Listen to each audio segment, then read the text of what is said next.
Hello everyone, কেমন আছো তোমরা সবাই? আশা করছি ভালো আছো, আর আমরাও ভালো আছি।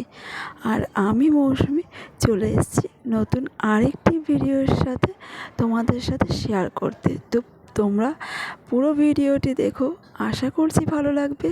খুব বেশি বড় ভিডিও না এটা। এটা হচ্ছে গিয়ে শিবরাত্রি পুজোর ভিডিও ছিল। তো এটা ভিডিও তো করা হয়ে গেছে অনেক দিন আগে। তো এখন ভাবছি তোমাদের সাথে এই ভিডিওটা শেয়ার করি। তো যেহেতু এই শিবরাত্রির সময় আমার ঘরে নতুন শিব ঠাকুর আনা হয়েছিল। আমার বরের মানে প্রিয় ঠাকুর, খুব মানেন উনি মহাদেবকে। তো তো সেই জন্য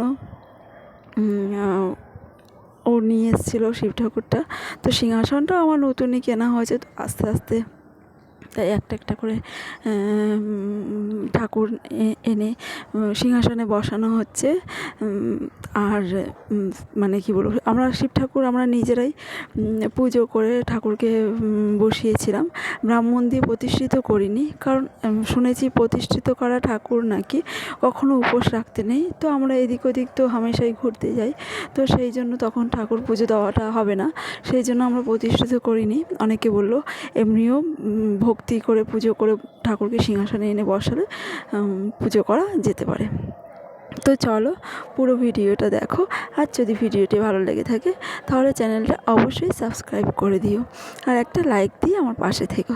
আর এই যে দেখো, এখন হচ্ছে গিয়ে ও পুজো দিয়ে দিচ্ছে। যেহেতু ও তো ছেলে মানুষ, খুব বেশি সাজিয়ে গুছিয়ে পুজো দিতে পারে না। তো ও শুধুমাত্র শিবের মাথায় একটু জল, গঙ্গা জল, দুধ আর বেলপাতা দিয়ে পুজো করছে। আর আমি এখনও পুরোপুরি রেডি হয়ে আসতে পারিনি। আমি স্নান করে শাড়ি পরে এসে তারপর শিব ঠাকুরের মাথায় জল ঢেলে পুরো সাজিয়ে গুছিয়ে ফুল দিয়ে পুজো করব। তো দেখো, আমি স্নান করে চলেও এসেছি। আর এখন আস্তে আস্তে শিব ঠাকুরকে মালা, ফুল, বেলপাতা দিয়ে সাজিয়ে পুজো করে জল ঢেলে তারপরে আজকের পুজো কমপ্লিট করব। আর আমি না পরের দিন, শিবরাত্রি তো এবার 2 দিন পড়েছিল, তো আমি পরের দিন উপোস করেছিলাম।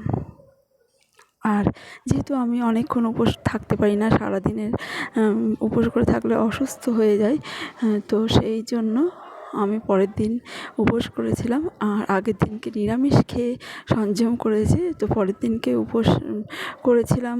কীরকম বলো তো, চতুর্দশী ছেড়ে গেলে আমরা দুজনে 1 সেদ্ধ ভাত করে খেয়ে নেবো। তো তার আগে পর্যন্ত ফল সাবু খেয়ে থাকবো পুজো হয়ে গেলে। তো এরকমভাবেই আমরা পুজোটা শিবরাত্রি পালন করেছিলাম।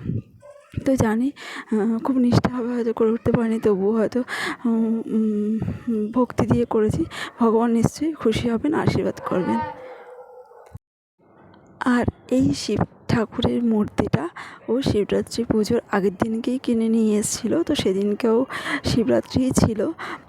আর আমরা সেদিনকে রাত্রেবেলা বেরিয়ে দুজন মানে 3 জন মিলে, আমি, ছেলে আর ছেলের বাবা, 3 জনে মিলে ঠাকুরের জন্য ছোট্ট বাজার করে নিয়ে এসেছিলাম। খুব অল্প স্বল্প, যেমন ঘরোয়া পুজোতে হয়। ঠাকুরকে 5 রকম ফল নিবেদন করা হবে, ফুল, মিষ্টি, এই সমস্ত কিছু নিয়ে এসে আমরা রেখেছিলাম পরের দিনকে, যেহেতু আর বেরোতে হবে না রোদের মধ্যে, সেই জন্য। তো এইভাবেই আমরা খুব সিম্পল আর সাধারণভাবে পুজোটা সম্পন্ন করি। আর ছোটোবেলায় জানো তো, আমি শিবরাত্রি উপোস করি অনেক ছোটো থেকে, কিন্তু এখন উপোসটা করতে একটু আমার কষ্ট হয়। তখন আমার দিদি আছে, তো আমার দিদির সাথে, দিদির বান্ধবীদের সাথে, সব দিদিদের সাথে আমি উপোস থাকতাম। কিন্তু আমার মা একটু আমাকে উপোস থাকতে দিতে চাইতো না, যেহেতু আমি তখন ছোটো ছিলাম, 3 পড়ি। তো তখন থেকে আমি উপোস করতাম দিদিদের সাথে। সে মন্দিরে গিয়ে শাড়ি পরে ঠাকুরের মাথায় জল ঢালা, সারা রাত জেগে থাকা, তো সেটা একটা আলাদাই আনন্দ ছিল তখনকার সময়। কিন্তু এখন সেই সব দিনগুলো আর ফিরেও আসবে না। আর আমাদের মতন করে আগে যেরকম করে মানুষ পুজো আচরা করতো, এখন সেরকম করে অতটা মানুষ অত আনন্দ করে না। তো চলো, আজকের মতন ভিডিওটা এই পর্যন্তই থাকলো। টাটা।